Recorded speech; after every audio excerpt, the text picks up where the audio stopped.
¿Es la Iglesia Católica la única y verdadera iglesia fundada por Cristo? Padre Daniel, esa afirmación suena arrogante para muchos, y la pregunta que siempre sigue es, ¿dónde dice eso la Biblia? Es la pregunta más directa y honesta que nos pueden hacer. Y te agradezco por ponerla sobre la mesa sin rodeos.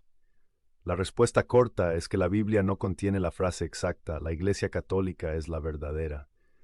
Pero la respuesta larga y verdadera es que la Biblia nos da un mapa y una serie de pistas, como en una investigación, que nos llevan a una conclusión inevitable.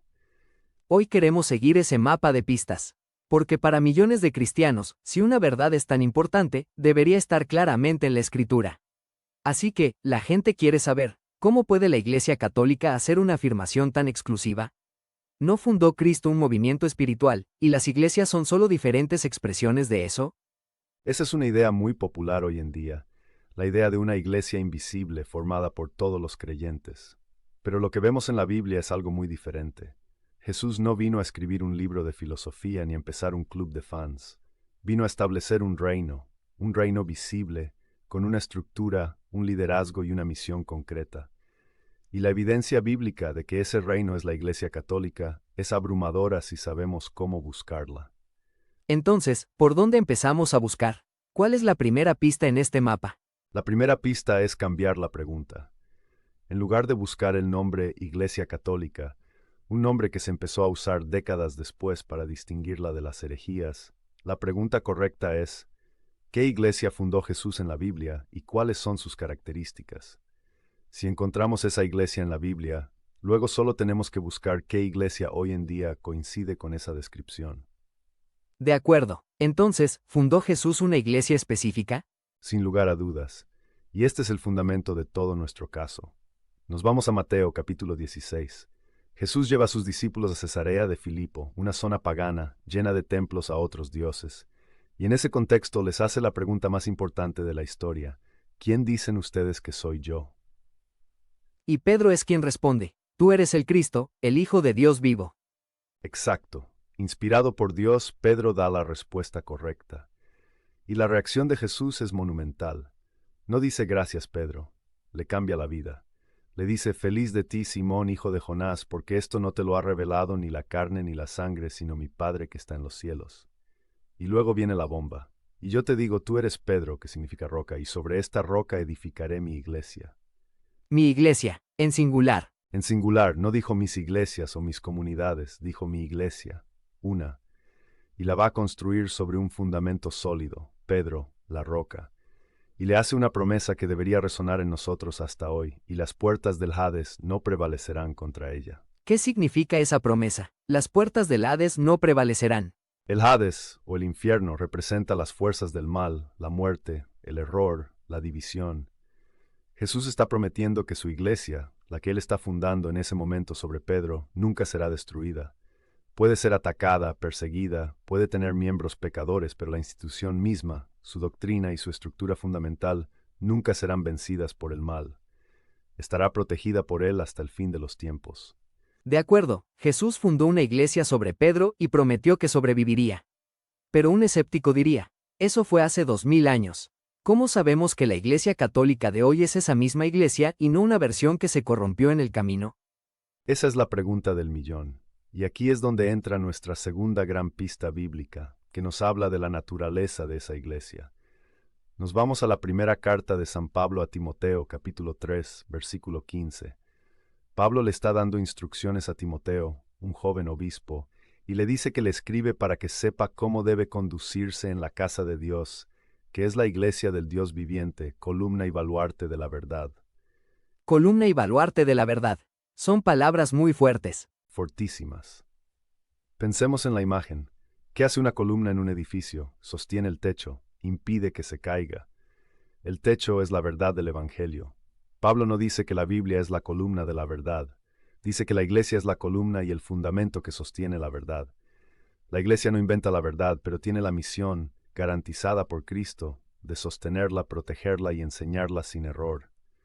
Si la iglesia que Cristo fundó es la columna de la verdad, y prometió que el infierno no la vencería, entonces no puede haberse corrompido en su enseñanza fundamental. Si lo hubiera hecho, la promesa de Jesús sería una mentira. Entonces, tenemos una iglesia, fundada sobre Pedro, a la que se le promete ser protegida del error y ser la columna de la verdad. Pero todavía queda la pregunta, ¿cómo identificamos a esa iglesia hoy? Hay muchas iglesias que afirman ser cristianas. Y aquí es donde la iglesia primitiva nos dio el mapa definitivo. Desde los primeros siglos, para distinguir a la verdadera iglesia de las herejías que iban surgiendo, se identificaron 4 marcas o características, todas sacadas de la Biblia. Son las 4 marcas que rezamos en el credo niceno. La iglesia es una, santa, católica y apostólica. ¿Podría explicarlas brevemente? Una, porque Jesús fundó una sola iglesia, no miles. Tiene un solo gobierno, el Papa y los obispos, y una sola fe. Santa, no porque todos sus miembros seamos perfectos, lejos de eso, sino porque su fundador, Cristo, es santo, sus enseñanzas son santas y nos da los medios para la santidad, que son los sacramentos. Católica, la palabra católica significa universal. La iglesia no es para una sola raza o país, es para todas las personas, de todos los tiempos y en todos los lugares. Y la última, apostólica, que parece la más importante para esta discusión. Es la clave histórica. La iglesia es apostólica porque está construida sobre el fundamento de los apóstoles y conserva y transmite sus enseñanzas. Y lo más importante, su liderazgo se remonta en una línea ininterrumpida hasta los mismos apóstoles. Esto se llama sucesión apostólica. ¿Cómo funciona eso? Jesús eligió a los 12 apóstoles. Ellos, a su vez, como leímos en el libro de los Hechos y en las cartas de Pablo, imponían las manos y ordenaban a otros hombres para que fueran sus sucesores, los obispos, y continuaran su misión. Esos obispos ordenaron a otros, y así sucesivamente, en una cadena ininterrumpida durante 2000 años. Podemos tomar a cualquier obispo católico de hoy y rastrear su linaje de ordenación hacia atrás, siglo tras siglo, hasta llegar a uno de los apóstoles. Y el Papa es el sucesor directo del jefe de los apóstoles, San Pedro. Entonces, la sucesión apostólica es como el hilo de oro, que prueba la conexión histórica. Es el certificado de autenticidad. Es la garantía de que el obispo que te enseña hoy no está inventando algo nuevo, sino que está transmitiendo la misma fe que recibió de su predecesor, que a su vez la recibió del suyo, en una cadena que llega hasta Cristo mismo. Ninguna otra iglesia puede hacer esa afirmación histórica de manera creíble. Las denominaciones protestantes fueron fundadas por hombres 1500 años después de Cristo.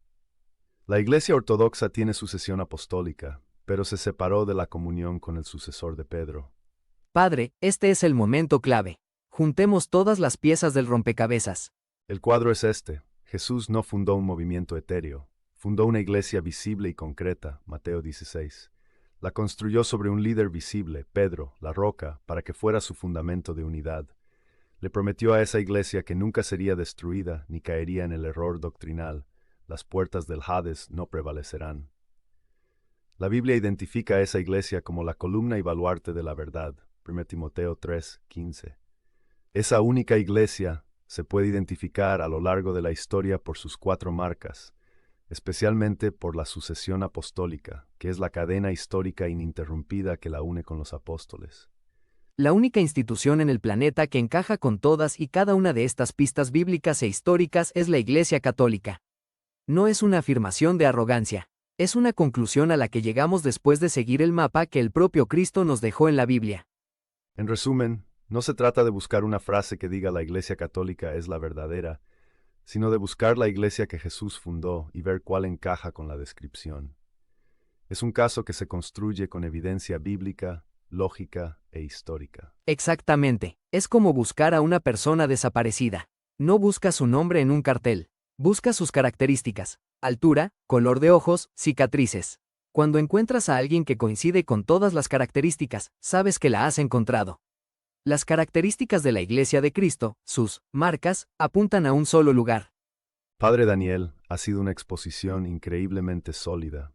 Creo que le ha dado a nuestra audiencia una perspectiva completamente nueva para investigar. Muchas gracias. El placer ha sido mío.